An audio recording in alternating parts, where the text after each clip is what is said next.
While we're addressing the challenges of COVID-19, Cooperative Business New Zealand is engaging with our senior leaders to share their knowledge and learning around our membership base.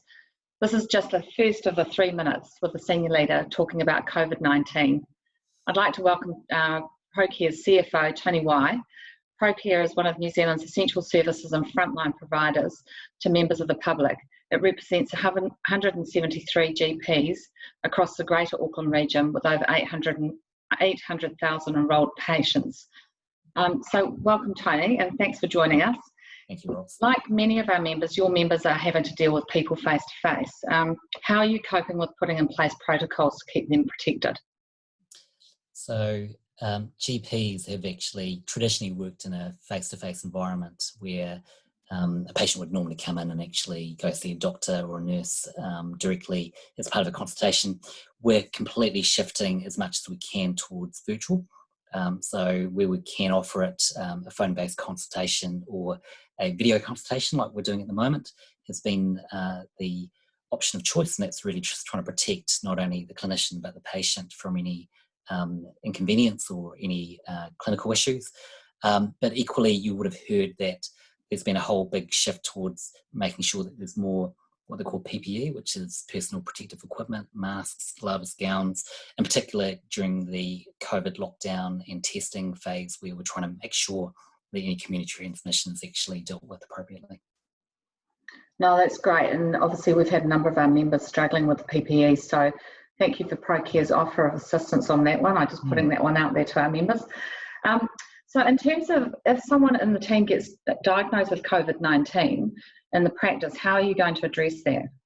Yeah, and that is a real issue, concern in keeping practices actually open during this phase, because the challenge you get into with contact tracing and ensuring that if someone actually is infected and needing to stand down other clinical staff in that team effectively, because of everyone's working quite close proximity, if they are working in that face-to-face environment still, which many actually are, then the whole practice potentially could close down. So we are having to quarantine. We are having to make sure that there are particular protocols in place to ensure that anyone who's suspected of having the infection can actually be triaged in an appropriate way to protect and ensure that other people in the team aren't infected. So all of those practices are now actually in place. And would you have to shut down a facility for a period of time if you have one of the staff members diagnosed? We would do. I mean, we're taking the clinical guidance from the government and from our clinical advisors around the 14-day stand down, I believe it actually is, around making sure they're at home and ensuring that people are watching any symptoms of COVID-19 as well. Great. I think there's an assumption that as an essential service provider, you'll get through this period fairly unscathed. How do you respond to that? Yeah, it's an interesting view which most people probably aren't aware in general practice. General practice today is only partially funded by government, and as an essential service, that funding only goes so far on a what they call a capitation level. Most practices are actually what they call very low cost access practices. They rely quite heavily on people turning up to the door, charging for a consultation. And today we have actually experienced probably quite a radical shift in people not turning up to general practice. So as immediately as lockdown occurred, we went from a very, very busy general practice scenario to one where very few people are actually turning up, and that's actually affected their revenue to the point where I would say that majority of general practice today are actually operating in a financial loss. So they are very, very much concerned about that, and we are too, because if we have to lay off clinicians immediately if we come out of the lockdown, we then have to actually work through how do we bring those clinicians back in to the workforce, or other nurses, because they might be going into other areas of the healthcare sector. So government is actually putting a bit more money into general practice, and I think that's a really important part, and that's an important part not only for public but actually for these businesses. They do run in a very lean environment, and we are very much actually pushing for additional funding to actually keep the doors actually open. it's not to put them back into a profit situation, it's really to cover off and ensure that they can maintain staff over and above any other government subsidies which they're offering. Great. Is there anything else that you think that the government should be taking action on? Yeah, I mean, in general, I mean, my personal view is that they're doing a reasonably good job on keeping, treating the hotspots around where demands are actually needing to be met.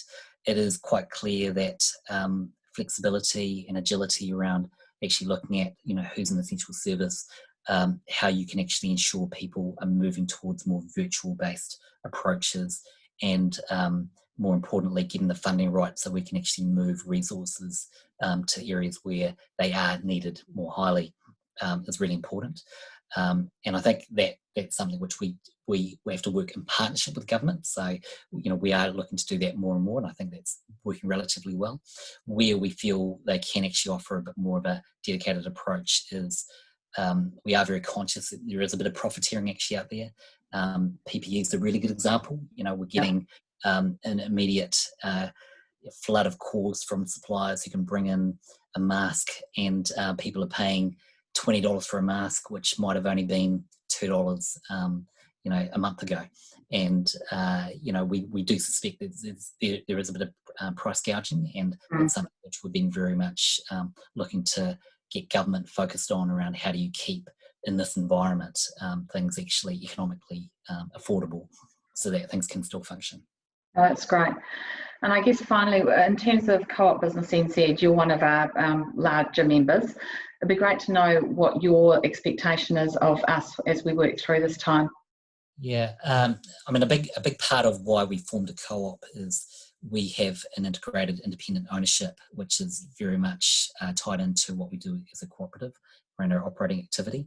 And I think it's really important to recognise that in this environment and coming out of the lockdown, which we feel is going to be quite challenging, that we need to keep things local, and actually that would be supporting local businesses, supporting those cooperative businesses, services, actually making sure that we ourselves don't get caught up in any accusation of actually trying to monetize things too much. I think we're very much of the view that like what we're doing around our Fresh Mind service, we should be trying to offer those things and actually ensure that we can keep the economy moving.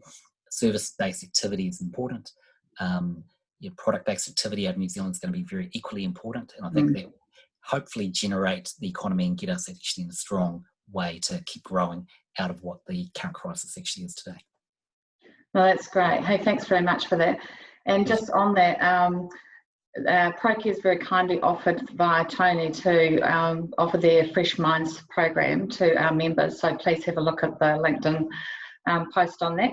And just want to thank you, Tony, for your time. We appreciate everyone's operating in a vacuum at the moment, which is creating a lot of uncertainty. Over the coming weeks, we'll be working to ensure that the government recognises the importance of the cooperative sector in rebuilding the economy, as Tony said. So stay safe, everyone. Catch up soon. Cheers.